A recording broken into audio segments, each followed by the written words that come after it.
Señor, estamos muy agradecidos por tu presencia, gracias por tu palabra, gracias Señor porque nos permites venir un miércoles más, a abrir tu palabra y Señor, yo te pido por favor que tomes control de mí, no permitas que diga algo que atente contra tu verdad, Señor, y que al terminar podamos todos salir bendecidos con una palabra de parte tuya, Señor. En tu nombre estoy orando y estoy pidiendo por cada persona que nos está viendo, sé tú con ellos. Y Señor, gracias por la oportunidad que me das de poder llegar una vez más, una semana más, hasta sus hogares. Muchas gracias en Cristo Jesús. Estoy orando.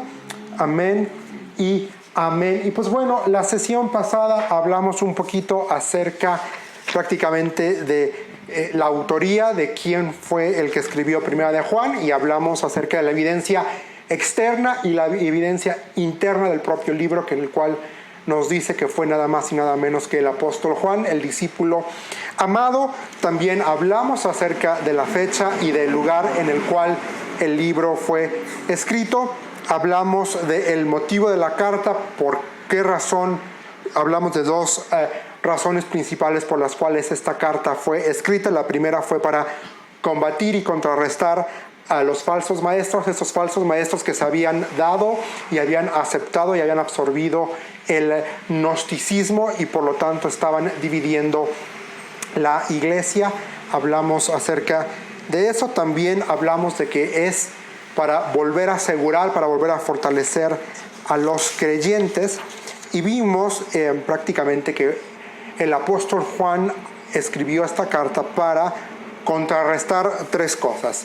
La primera era una nueva teología que se estaba introduciendo en la iglesia, una nueva moralidad que esta teología implicaba y también una nueva espiritualidad que esta enseñanza falsa estaba promoviendo. Esta nueva teología era pues prácticamente en estos falsos maestros comprometieron la singularidad de la persona de Cristo Jesús y por lo tanto de su obra. Entonces en ese tenor el apóstol Juan va a decir que señores, no, Jesucristo realmente es el Hijo encarnado de Dios cuya muerte provee el perdón de los pecados. En cuanto a la nueva moralidad, estos falsos maestros minimizaban la importancia del pecado. Ellos afirmaban que era posible tener comunión con Dios y al mismo tiempo estar en pecado. También las enseñanzas resultaron en una arrogancia espiritual.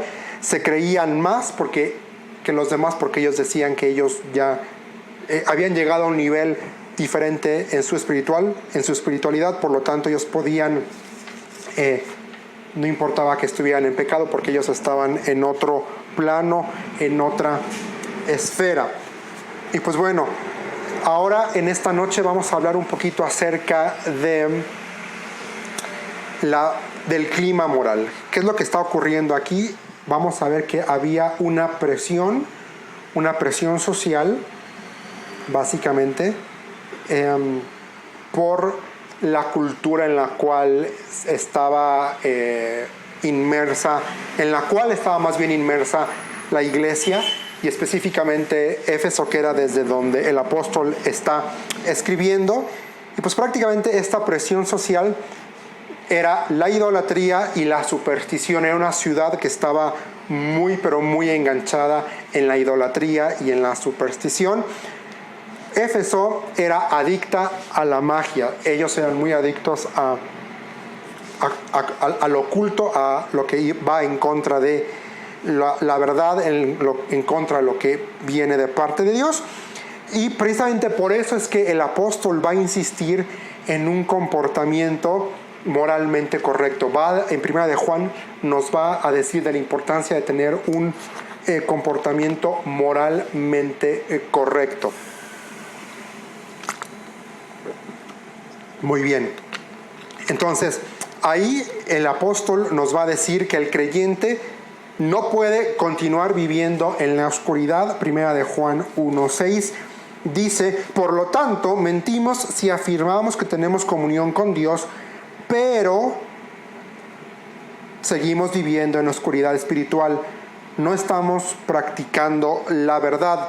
También más adelante, y en el 2:7, va a volver a repetir este principio. Va a decir: queridos amigos, no les escribo un mandamiento nuevo, sino más bien uno antiguo que han tenido desde el principio. Este mandamiento antiguo: ámense unos a otros. Es el mismo mensaje que oyeron antes. Porque el amor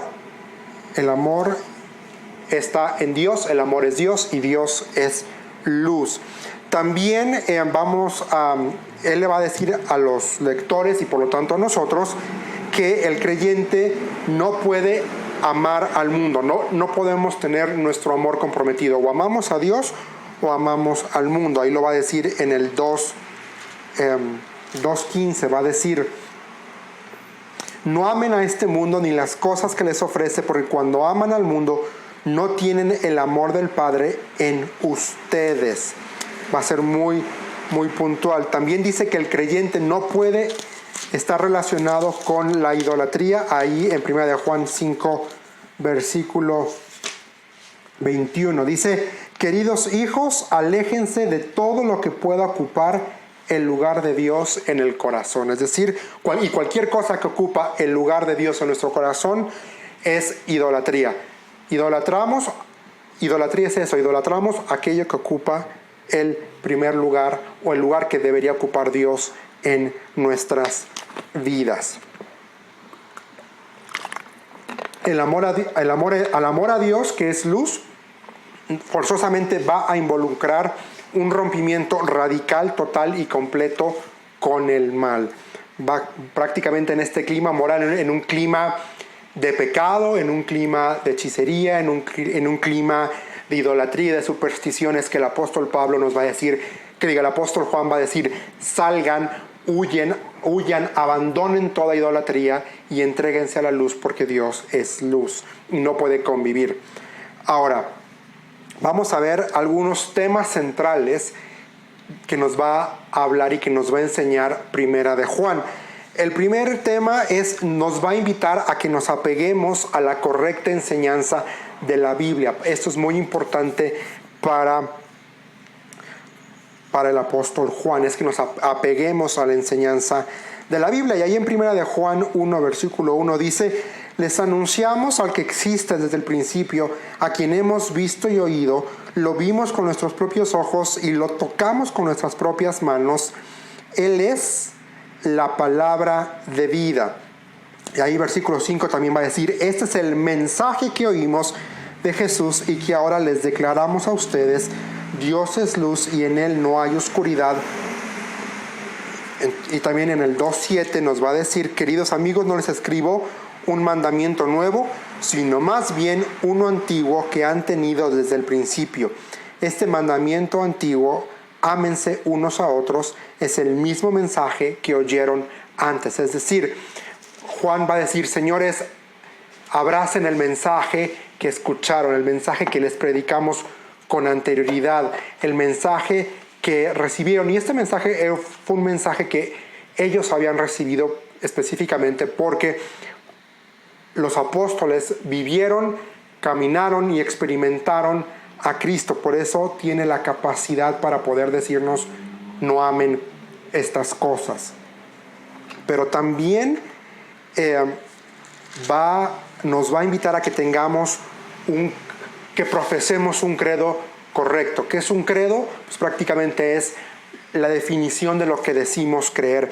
Y este credo lo encontramos prácticamente ahí en 1 de Juan, capítulo 2, versículo 12 hasta el 14. Dice: les escribo a ustedes que son hijos de Dios porque sus pecados han sido perdonados por medio de Jesús.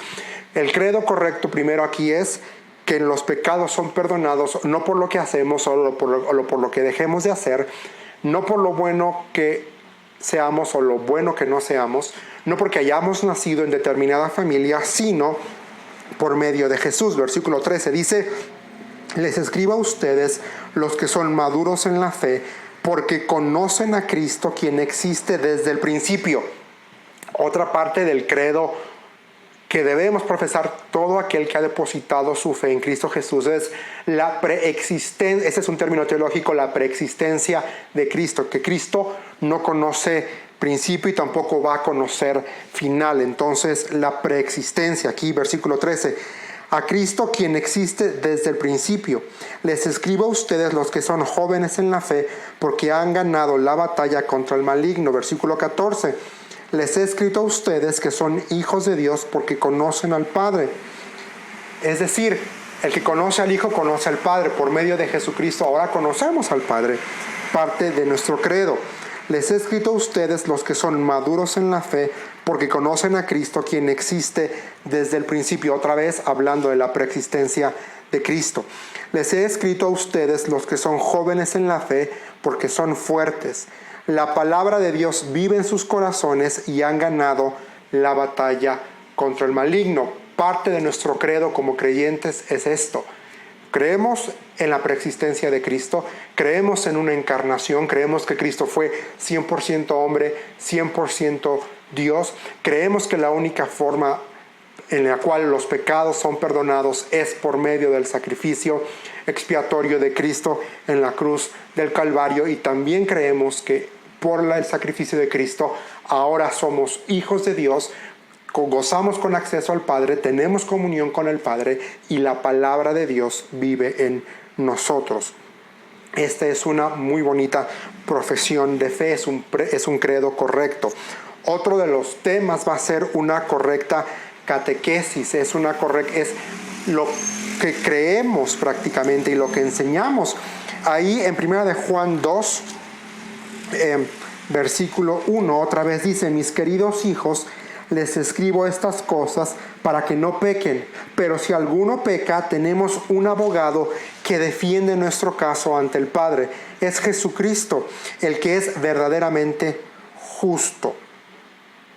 Entonces, también en el 7:8 dice: queridos amigos, no les escribo un mandamiento nuevo, sino más bien uno antiguo, que han tenido desde el principio. Este mandamiento antiguo: ámense unos a otros, es el mismo mensaje que oyeron antes. Sin embargo, también es un mandamiento nuevo. Jesús vivió la verdad de este mandamiento y ustedes también la viven, pues la oscuridad está desapareciendo y ya brilla la luz verdadera. La luz vive en nosotros, ¿no? 15 al 17 dice: no amen a este mundo ni las cosas que les ofrece, porque cuando aman al mundo no tienen el amor del Padre en ustedes, pues el mundo solo ofrece un intenso deseo por el placer físico, un deseo insaciable por todo lo que vemos y el orgullo de nuestros logros y posesiones. Nada de eso proviene del Padre, sino que viene del mundo, y este mundo se acaba junto con todo lo que la gente tanto desea, pero el que hace lo que a Dios le agrada vivirá para siempre. Wow, también nos va a hablar en 1 de Juan el apóstol acerca de la guianza del Espíritu Santo, acerca de que nosotros somos guiados ahora por el Espíritu Santo. 1 de Juan 2:20 dice: pero ustedes no son así, porque el Santo, es decir Dios, les ha dado su Espíritu, y todos ustedes conocen la verdad.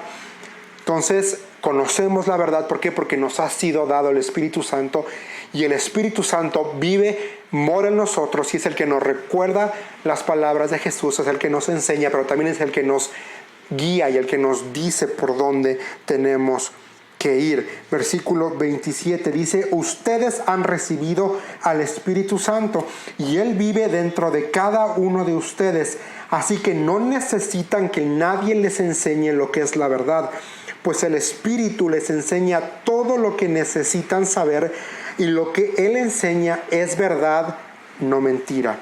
Así que, tal como Él les ha enseñado, permanezcan en comunión con Cristo. Es decir, el Espíritu Santo es el que nos permite tener comunión con Cristo. Es el intermediario, es el abogado, es el defensor, es el que intercede por nosotros. Últimamente es el que nos guía. Pero también ahí en el 4, 1 de Juan capítulo 4, del versículo 1 al versículo 6 dice: queridos amigos, no le crean a todos los que afirman hablar de parte del Espíritu, pónganlos a prueba para averiguar si el espíritu que tienen realmente proviene de Dios, porque hay muchos falsos profetas en el mundo. Esta es la manera en que sabemos si tienen o no el espíritu de Dios. Si una persona afirma ser profeta, reconoce que Jesucristo vino en cuerpo humano, esa persona tiene el Espíritu de Dios. Ahora es importante que aquí Juan está haciendo esta distinción.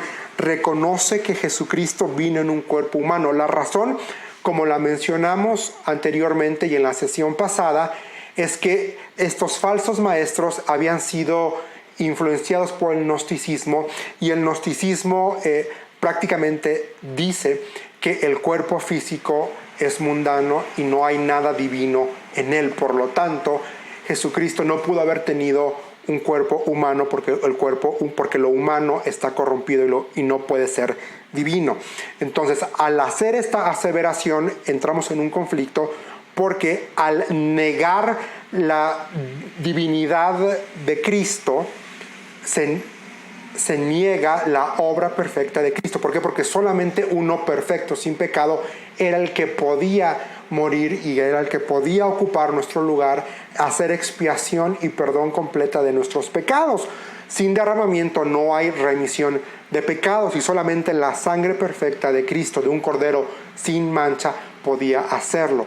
Solamente alguien que no conoció pecado podía ofrecerse por el sacrificio. Entonces, no era cualquier cosa que estos falsos maestros que habían salido de la iglesia estaban anunciando y estaban enseñando, que Jesucristo no era hombre.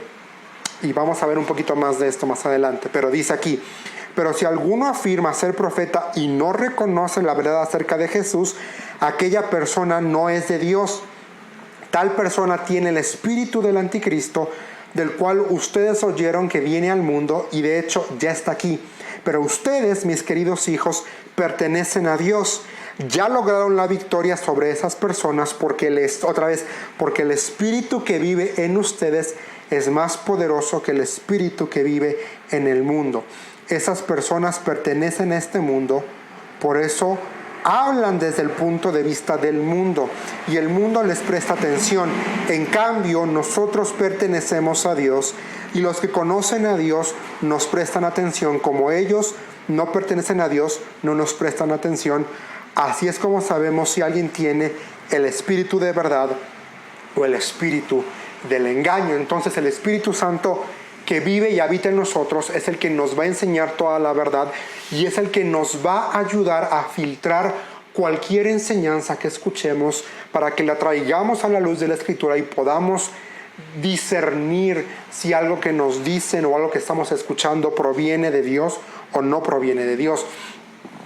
Y en la actualidad es muy necesario, porque en la actualidad escuchamos y hay muchas personas allá afuera que dicen tener una nueva revelación de parte de Dios, pero cuando cuando examinamos esta nueva revelación a la luz de la Escritura, pues realmente contradicen los principios escriturales. Hoy en día hay personas dentro de algunos sectores de la iglesia que afirman que Dios desea que tú y yo prosperemos, que nos vaya bien en la vida, que seamos iluminados, que tengamos nuestra mejor vida ahora. Y suena bonito, y es algo que nos gusta escuchar y es algo que queremos creer, pero la realidad es que Jesús dijo: en el mundo van a tener aflicción. Jesús no prometió una vida libre de problemas. Jesús nos dijo: van a tener problemas, pero quédense quietos y confíen, porque yo ya vencí al mundo. Ahora, Jesús no se nos prometió una vida de riqueza espiritual. Jesús dijo: en el mundo pobres siempre va a haber. También la Escritura dice que el que no trabaje, que no coma. Entonces, en ningún lugar se nos dice en la Escritura, no hay ningún versículo que hable, que diga que todos los que son hijos de Dios tenemos que ser ricos en términos financieros, que tenemos que manejar grandes coches, que tenemos que tener grandes casas, que tenemos que tener cuentas bancarias infladas, en lo absoluto. Ahora, Dios no está en contra del dinero. Lo que Dios está en contra es contra el amor al dinero. Pero ese es otro asunto, mis hermanos, que no vamos a hablar el día de hoy. Bueno, también otra de las enseñanzas que el apóstol Juan nos va a dejar bien en claro aquí en Primera de Juan es que nos apropiemos de la salvación. Que nos apropiemos de la salvación, que creamos, que la hagamos nuestra. Primera de Juan 2, 20 y 21 dice: pero ustedes no son así porque el Santo les ha dado su Espíritu, y ustedes conocen la verdad, así que les escribo, no porque no conozcan la verdad, sino porque conocen la diferencia entre la verdad y la mentira. Ustedes han recibido al Espíritu Santo, dice versículo 27, y Él vivo dentro de cada uno de ustedes. Primera de Juan 3, 1 y 2 dice: miren con cuánto amor nos ama nuestro Padre, que nos llama sus hijos, y eso es lo que somos. Pero la gente de este mundo no reconoce que somos hijos de Dios porque no lo conocen a Él. Queridos amigos, ya somos hijos de Dios, pero Él todavía no nos ha mostrado lo que seremos cuando Cristo venga, pero sí sabemos que seremos como Él porque lo veremos tal como Él es. Ya somos hijos de Dios, y eso es algo que tenemos que apropiarnos. Y mi hermano, tú que me estás viendo, amigo, amiga que me estás viendo, ya sea en vivo o me estás viendo en repetición, cree que si has colocado tu fe, tu esperanza en la obra redentora de Cristo, en lo que Cristo logró en la cruz del Calvario, en el perdón de tus pecados, si has colocado tu fe y tu esperanza en Cristo Jesús, ya eres su hijo. Tus pecados han sido perdonados. Has pasado de muerte espiritual a vida. Eres hijo, hija. Y si eres hijo y si eres hija, eres coheredero y eres coheredera con Él. Aprópiate de esta realidad. Cree que tu salvación es real. Créelo. Y pues bueno, vamos a continuar. Vamos a seguir ahora. Vamos a hablar, si el tiempo nos los permite, acerca de por lo menos 7 temas relevantes que vamos a encontrar y que aborda Primera de Juan. Estos 7 temas relevantes son: número 1, el carácter de Dios; número 2, la centralidad de Dios o la centralidad de Cristo; 3, el discipulado; 4, amor, unidad y compañerismo; 5, acerca de preservar la sana doctrina; 6, la importancia del discernimiento, como bien te lo mencionaba; 7, seguridad y confianza en Dios y en la obra redentora que Él logró en la cruz del Calvario. Ahora vamos al primer tema relevante, que es el carácter de Dios. Y quiero que me acompañes ahí en Primera de Juan capítulo 1, versículo 5. Primera de Juan 1:5 dice: este es el mensaje que oímos de Jesús y que ahora les declaramos a ustedes: Dios es luz y en Él no hay nada de oscuridad. Es decir, el carácter de Dios es que Él es perfectamente justo. Él no es injusto, en Él no hay pecado, en Él no hay maldad, en Él no hay oscuridad.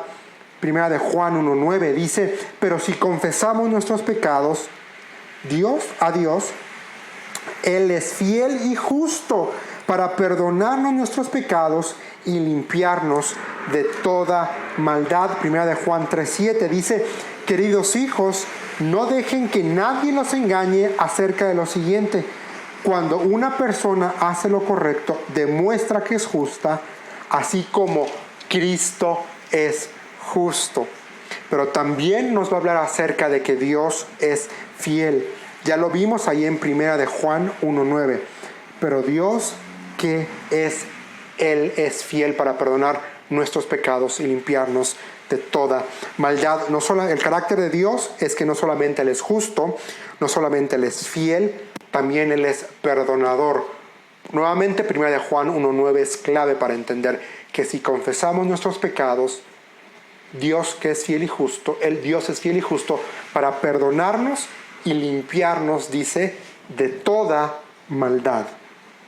Entonces, Dios es justo, es fiel, es perdonador, es amoroso, pero Él también es verdadero. 1 Juan 1:8. Si afirmamos que no tenemos pecado, lo único que hacemos es engañarnos a nosotros mismos y no vivimos en la verdad. Dios es verdadero, Dios es verdad. 2:20, ya lo leímos, pero también en el 4:1-2 también ya lo leímos, y en el 5:20, vamos a leer el 5:20 que no lo hemos leído, dice: y sabemos que el Hijo de Dios ha venido y nos ha dado entendimiento para que podamos conocer al Dios verdadero. Y ahora vivimos en comunión con el Dios verdadero porque vivimos en comunión con su Hijo Jesucristo. Él es el único Dios verdadero y Él es la vida eterna. ¿Cuántas veces mi versión, la Nueva Traducción Viviente, menciona por lo menos 3 veces la frase Dios verdadero? 3 veces por lo menos en este versículo nos dice que Dios es verdadero. Wow. Pero también nos dice que Dios es puro. Dios es puro. Ya lo mencionamos, 1 Juan 1:5. La oscuridad no puede estar con la luz. El segundo punto, la segunda cosa, el segundo tema importante y relevante aquí es la centralidad de Dios. El apóstol va a asumir y enfatizar el papel exclusivo de Jesucristo como mediador. La salvación, tu salvación y mi salvación fue lograda mediante el sacrificio expiatorio de Cristo Jesús. 1 Juan 1:7. Si vivimos en la luz, así como Dios está en la luz, entonces tenemos comunión unos con otros, y la sangre de Jesús, su Hijo, nos limpia de todo pecado. ¿La sangre de quién? De Cristo. ¿Qué hace la sangre de Cristo? Nos limpia. ¿De qué? Dice la porción: de todo pecado, de absolutamente todo pecado. Dice, bueno, continuemos. También aquellos que creen en Él viven por medio de Él. Ya lo vimos, 1 Juan 4:9, 1 Juan 5:10. Dice: todo el que cree en el Hijo de Dios sabe en su corazón que este testimonio es verdadero. Los que no lo creen en realidad llaman a Dios mentiroso, porque no creen en el testimonio que Él ha dado acerca de su Hijo. Wow. También Juan nos va a ser bien claro, bien directo en decirnos que pasamos de muerte a vida por medio de Jesucristo. Es gracias a Jesucristo que pasamos de muerte a vida. 1 Juan 3:14 dice: si amamos a nuestros hermanos en Cristo, eso demuestra que hemos pasado de muerte a vida. Pero el que no tiene amor sigue muerto.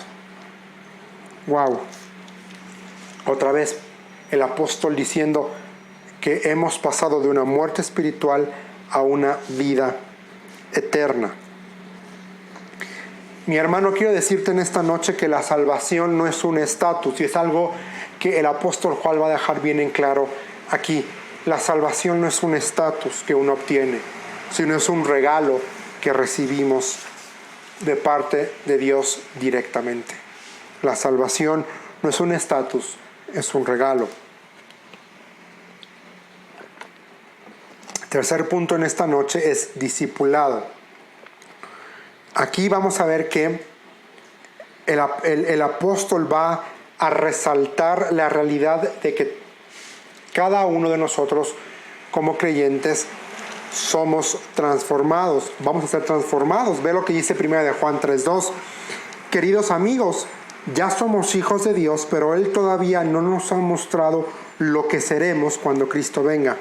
Pero sí sabemos que seremos como Él, porque lo veremos tal como Él es.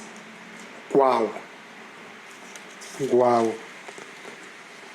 La salvación no es solo una posesión presente, sino una esperanza futura. Es decir, yo creo que, y eso es parte de lo que implica mi salvación, que cuando yo sea llamado al hogar o sea arrebatado, mi cuerpo va a ser transformado, lo corruptible se va a vestir de incorruptible, lo veré tal cual es. Y tengo una esperanza de que voy a pasar toda una eternidad en la presencia de Dios por la obra de Cristo en la cruz, porque puse mi fe, puse mi esperanza en la obra de Cristo.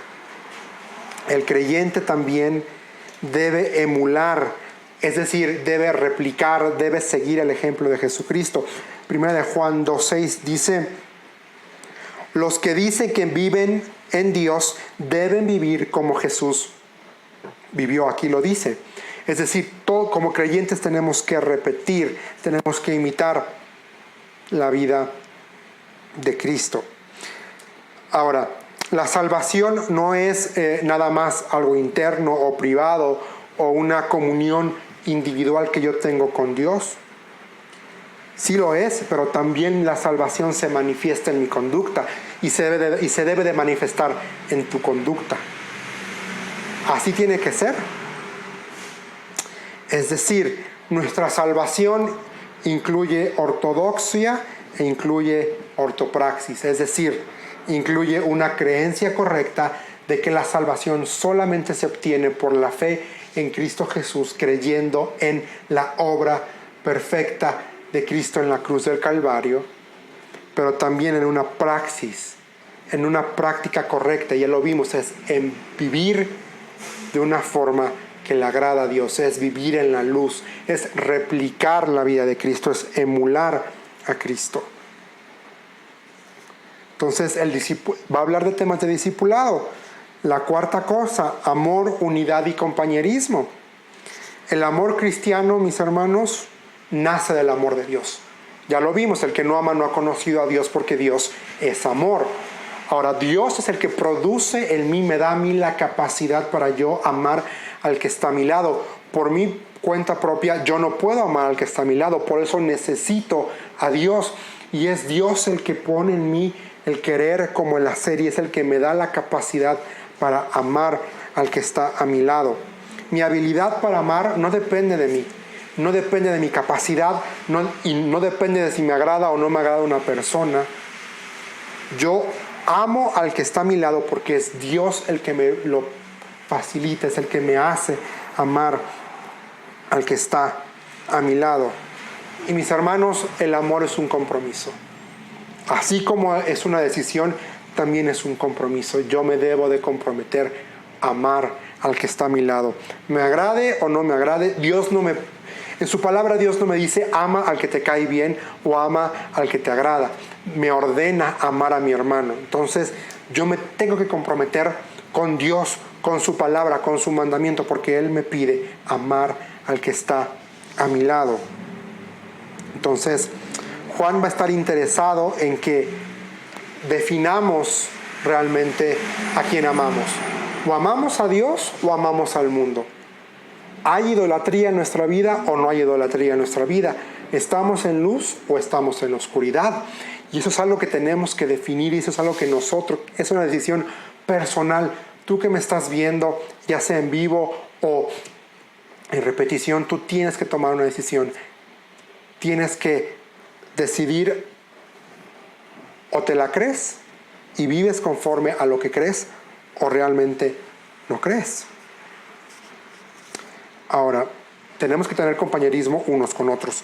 La quinta cosa es que tenemos que preservar la sana doctrina. Y aquí voy a utilizar una palabra que puede causar incomodidad o conflicto, y es la palabra tradición. Juan va a ser muy directo en decirle a las iglesias que perseveren en la tradición. Y cuando hablamos de tradición, inmediatamente pensamos en aburrimiento, pensamos en reglas que ya no funcionan, pensamos en algo que no nos llena, en algo que está muerto. Pero realmente aquí lo que estamos hablando es en el sentido técnico de la palabra. La palabra tradición proviene de tradere, del latín, que significa perpetuar. Entonces, cuando hablamos de tradición en el sentido de Primera de Juan, estamos hablando en particular en perpetuar la enseñanza correcta, en perpetuar el mensaje verdadero, en pasar sin contaminar el mensaje que nos ha sido dado en la Escritura. Entonces, Juan nos llama a afirmar y abrazar lo que ha sido desde el principio, y lo dice, y así comienza Primera de Juan 1:9, dice: les anunciamos al que existe desde el principio, a quien hemos visto y oído, lo vimos con nuestros propios ojos y lo tocamos con nuestras propias manos. Él es la palabra de vida. El antiguo mandamiento, Primera de Juan 2:7, dice: el mandamiento antiguo, ámense unos a otros. El mensaje que les fue anunciado, Primera de Juan 1:5, este es el mensaje que oímos de Jesús y que ahora les declaramos a ustedes. Dios es luz y en Él no hay nada de oscuridad. Lo que oímos, transmitimos. Y aquí Juan escuchó el mensaje de primera mano. Él convivió con Jesús. Él fue el discípulo amado. Y Él nos dice lo que hemos visto, lo que hemos oído, eso les transmitimos. Entonces nosotros también tenemos, mis hermanos, que transmitir correctamente la verdad escritural. El reto de la iglesia, mis hermanos, en la actualidad es comunicar el mensaje de verdad, es comunicar la escritura de formas que sean fieles al mensaje completo de la escritura, a lo que se nos ya ha sido dado, y que resuene en nuestra cultura, que sea relevante, sin comprometer, sin tergiversar, sin contaminar, sin decir algo que atente contra la verdad escritural. Ese es nuestro reto. El que repitamos verdades no garantiza que las entendamos. El que repitamos verdades, mis hermanos, no garantiza que seamos fieles a la verdad que repetimos. Es un compromiso, es un estilo de vida y tenemos que creerlo.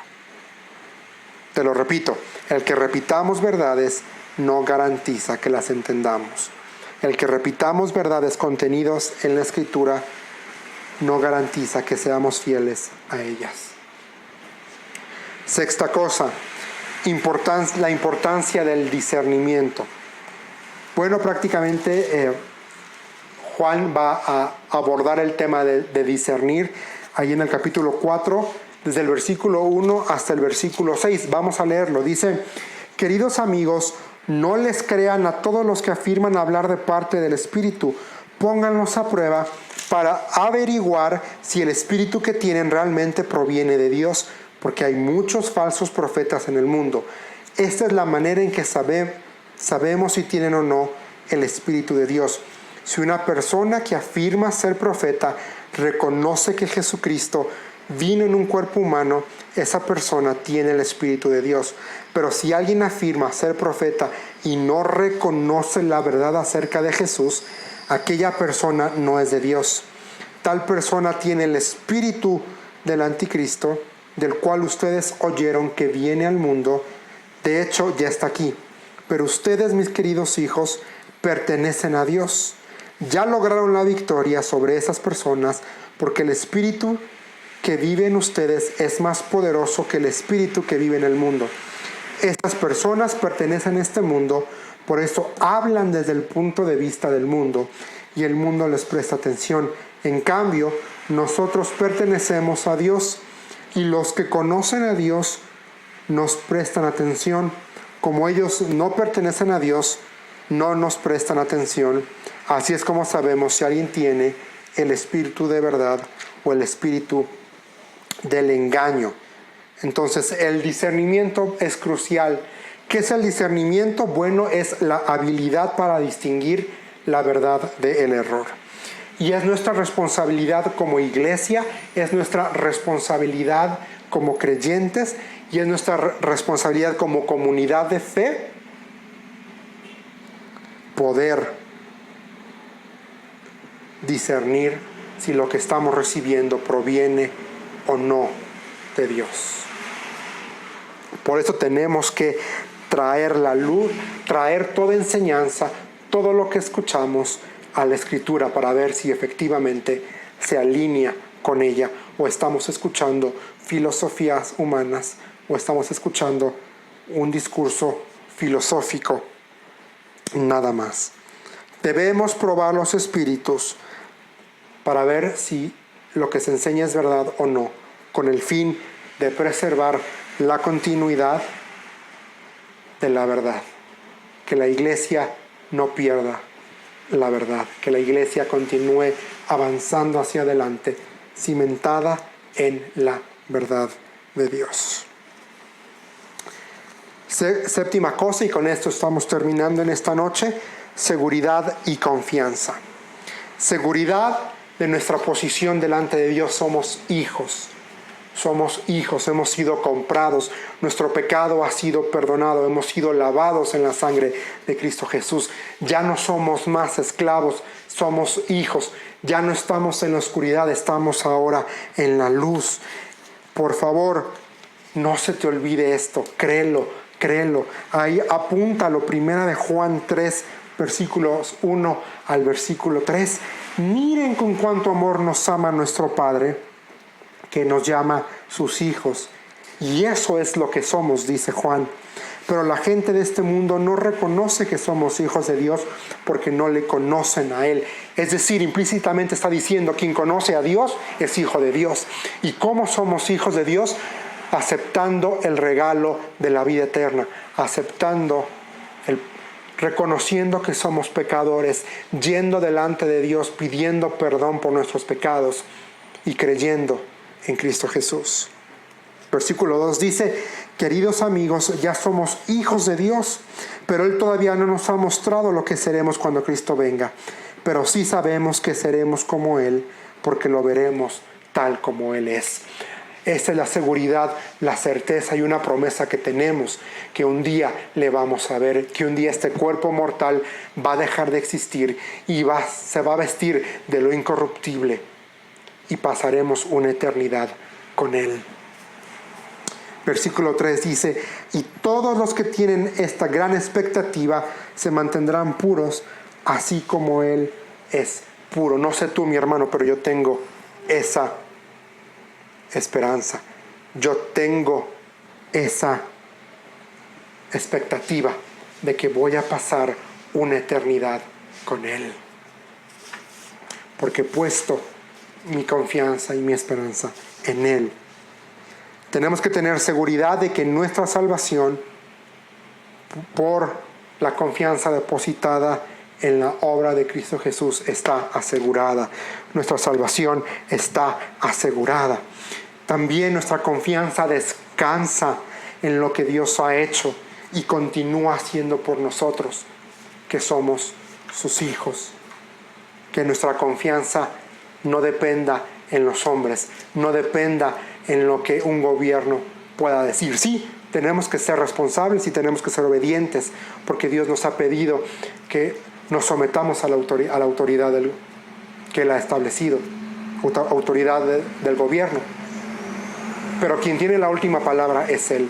A quien tenemos que creerle es a Él. Y Él nos ha dejado este libro para que confiemos, para que creamos, para que seamos guiados. Versículo 1 de Juan 2:20. Pero ustedes no son así, porque el Santo les ha dado su Espíritu y todos ustedes conocen la verdad. Quédate con esta palabra esta noche. Y con eso estamos terminando. El Santo, Dios, el Eterno, el Perfecto, nos ha dado su Espíritu. Te dio su Espíritu Santo, el cual vive en ustedes y el cual te enseña, el cual te recuerda la verdad, el cual te guía a toda verdad. Aférrate a esa esperanza, aférrate a esa verdad. Oremos. Señor Jesucristo, estamos muy agradecidos por tu presencia, estamos agradecidos por tu palabra. Gracias, Señor, porque en ella encontramos vida, porque en ella te podemos ver a ti, porque en ella, Señor, podemos encontrar palabras de aliento, palabras que traen refresco a nuestro ser, palabras que, Señor, entran en nuestro ser, echan raíz y germinan, Señor. Padre, gracias porque nos has dado al Espíritu Santo, el Consolador, el cual nos recuerda tus palabras. Señor, yo te pido, por favor, que si hay algo que está en nuestras vidas, que está impidiendo que podamos tener comunión contigo, Señor, nos arrepentimos de eso. Límpialo y quítalo, porque tu palabra dice que tenemos un intercesor, que si confesamos nuestros pecados, tú que eres fiel y justo para perdonar, puedes perdonarnos y limpiarnos de toda maldad. Señor, gracias porque estás en nuestra vida. Yo te pido una bendición especial por todos aquellos que nos están viendo. Señor, sé con ellos, suple sus necesidades emocionales, sus necesidades espirituales, sus necesidades físicas. Señor, ayúdanos a recordar que aún en tiempos de pandemia te tenemos a ti. Tú eres nuestro proveedor, no eres nuestro sustentador, eres nuestro Padre, eres nuestro Señor, eres nuestro Salvador, eres luz. Señor, en este momento en el que necesitamos luz, te pido por favor que arrojes tu luz, que la luz de tu palabra, Señor, ilumine nuestro sendero, ilumine nuestra vida, para que te podamos ver a ti en todo tu esplendor. En Cristo Jesús oramos. Amén.